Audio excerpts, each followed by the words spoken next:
રામ નામ એવું છે કે તમે ભાવથી લ્યો, કુભાવથી લ્યો. અને તુલસીદાસજી તો રામાયણમાં એમ કહે છે કે ઉલટું લ્યો, સુલટું લ્યો, કોઈ પણ રીતે લ્યો, પણ રામ નામનું ફળ તમને પ્રાપ્ત થાય. વાલિયા લૂંટારાની વાત સાંભળી જ છે તમે. લૂંટારો રોજ શિકાર કરવા જાય અને હરણોને મારે, એના પરિવારનું ભરણ પોષણ કરે. એક વખતે એ જંગલમાં પોતાનું બાણ ધનુષ લઈને રાહ જોતો હતો.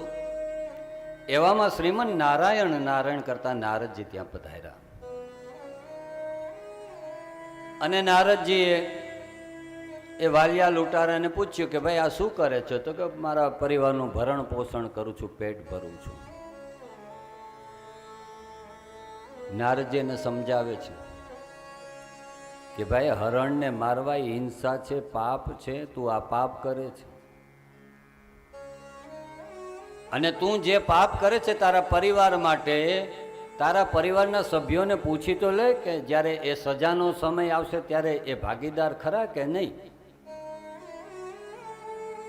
એટલે વાલિયો લૂંટારો પરિવારની પાસે આવે છે ને પૂછે છે કે આ તમારા માટે, તમારું પેટ ભરવા માટે હું આ રોજ સવારથી નીકળીને હરણોને મારું, પક્ષીઓને મારું, હિંસા કરું, લૂંટ કરું, આ બધું પાપ છે.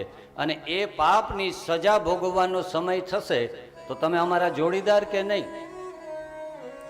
તો પરિવારે કીધું કે અમે એના ભાગીદાર નહીં, એ તો તમારી ફરજ છે. વાલિયો લૂંટારો સમજી ગયો. નારદજીના ચરણમાં આવીને પોતાનું ધનુષ મૂકી દીધું કે મહારાજ તમે મને જ્ઞાન કરાવી દીધું, તમે મને રસ્તો બતાવો. મેં તો ખૂબ પાપ કરી લીધા, હવે આ પાપનું પ્રાયશ્ચિત કેમ થાય? હું આમાંથી છૂટું કઈ રીતે? તો નારદજીએ બહુ સુંદર ઉપદેશ આપ્યો કે જે પાપ થઈ ગયું એ ભલે થઈ ગયું, પણ એનું પ્રાયશ્ચિત કરો. ભાગવતમાં લખેલું છે, આ શબ્દો સમજજો.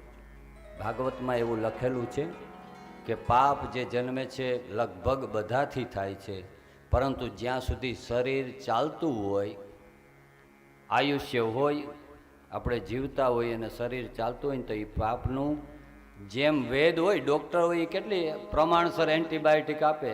વધારે બીમારી હોય તો વધારે ડોઝ આપે, ઓછી બીમારી હોય તો ઓછો ડોઝ. એમ ભાગવતમાં એવું લખેલું છે કે પાપના પ્રમાણ પ્રમાણે એનું પ્રાયશ્ચિત કરી લેવું જોઈએ. મોટું પાપ કર્યું હોય તો એ પ્રમાણે નાના પાપ માટે એ રીતે પ્રાયશ્ચિત કરવું જ જોઈએ. જો માણસ પ્રાયશ્ચિત ન કરે અને એનું મૃત્યુ થાય તો એ નરકમાં જાય છે, એવું ભાગવતમાં લખેલું છે. તો વાલિયો લૂંટારો પૂછે છે કે હવે જે થઈ ગયું એ તો થઈ ગયું, એ તો હું કંઈ બદલી ન શકું. આપ મને રસ્તો બતાવો, આમાંથી છૂટી કેમ શકું? તો નારદજીએ કીધું કે તને બીજું કાંઈ નહીં આવડે, એક કામ કર. સૌથી એ પાપનું પ્રાયશ્ચિત હોય તો ભગવદ નામ છે. ભગવાનના નામથી મોટું કોઈ નથી, ભગવાન પણ નથી. અને સાવ સરળ રસ્તો છે. એમાં તારે કોઈ વ્રત નથી કરવાના, તારે કોઈ ઉપવાસ, એકટાણા, તારે કાંઈ નથી કરવાનું. તો કે રસ્તામાં મને ઉપદેશ આપો, કયું નામ? તો નારદજીએ કહ્યું કે રામ નામ. સાવ સરળ, 2 જ અક્ષર, રામ. તને કાંઈ નહીં આવડે, કાંઈ વાંધો નહીં, તું રામ રામ રામ રામ રામ રામ કરતો જા. તું જેમ જેમ રામ રામ કરતો જાય એમ તારા પાપો બળતા જશે, તું છૂટી જાય, બચી જાય. ઉપદેશ આપીને શ્રીમન નારાયણ નારાયણ કરતા નારદજી ત્યાંથી વિદાય થઈ. હવે આને લાગી ગઈ લગ્ની. વાલિયા લૂંટારા હથિયાર મૂકીને ભૂખ્યો તરસ્યો એ ઝાડની પાસે બેઠો બેઠો રામ રામ રામ રામ રામ રામ રામ રામ રામ રામ રામ રામ રામ રામ રામ રામ રામ રામ રામ કરવા લાગ્યું છે. આ બહુ પ્રભાવ છે.